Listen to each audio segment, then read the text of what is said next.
Hello, everyone. Today, we are going to be looking at point of view and gaining more knowledge about what it is. Okay, so when we're looking at point of view, let me go ahead and let that finish. We all know that we have our, uh, there we go.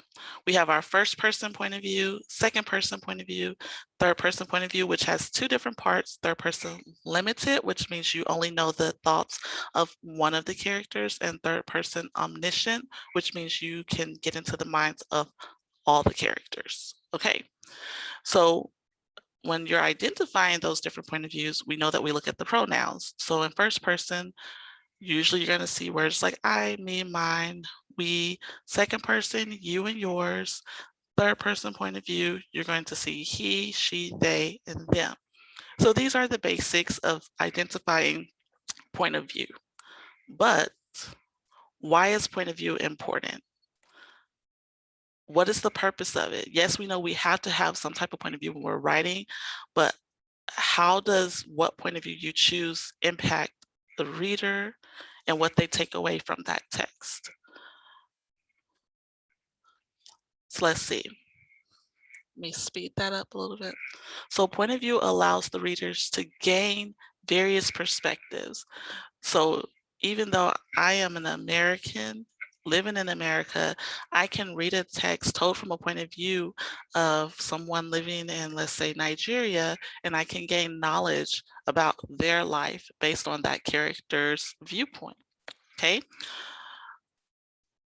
So questions to ask yourself when pondering point of view is, why did the author use this point of view? What impacts does this point of view have on the reader? And how might it have been different if the point of view was different? So how might that impact have been different if that author did not use that particular point of view? Okay, so now we're going to look at a quick example. Let me rewind that, or we'll just leave that there. So if you watch the author's purpose video, we're still going to use that same text, The Sadness by From Long Way Down by Jason Reynolds. So I'm going to read it real quick, and then we're going to talk about those different questions. So the sadness is just so hard to explain. Imagine waking up and someone, a stranger, got you strapped down, got pliers shoved into your mouth, gripping the tooth somewhere in the back, one of the big important ones, and rips it out. Imagine the knocking in your head, the pressure pushing through your ears, the blood pooling. But the worst part, the absolute worst part, is the constant slipping of your tongue into the new empty space where you know a tooth is supposed to be, but ain't no more. Okay, so obviously when we're looking at this text, you've seen I've highlighted the pronouns and they use you and your. So we know that's in second person, which we often don't really see that much unless we're looking at like a how-to text or something, or directions. So we know it's second person. So some of the questions that we're going to ask ourselves is like, why did the author use the second person point of view? What impact does it have on us? So let's see. So we know a second person point of view. Why did the author use this? So maybe the author wants us to feel or relate to the pain. And what impact does it have on us?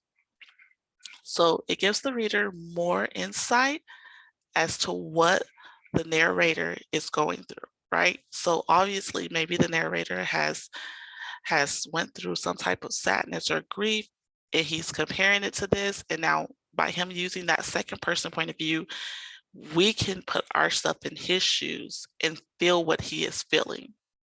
Okay.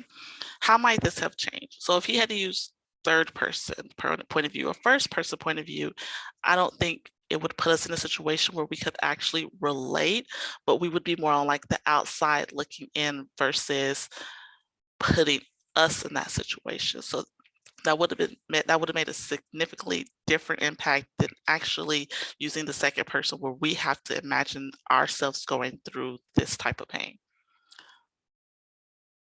So our takeaways for today: So point of view is more than just pronouns. Okay, yes, that's what we learned. We know that's how you identify it, but it's more than just pronouns.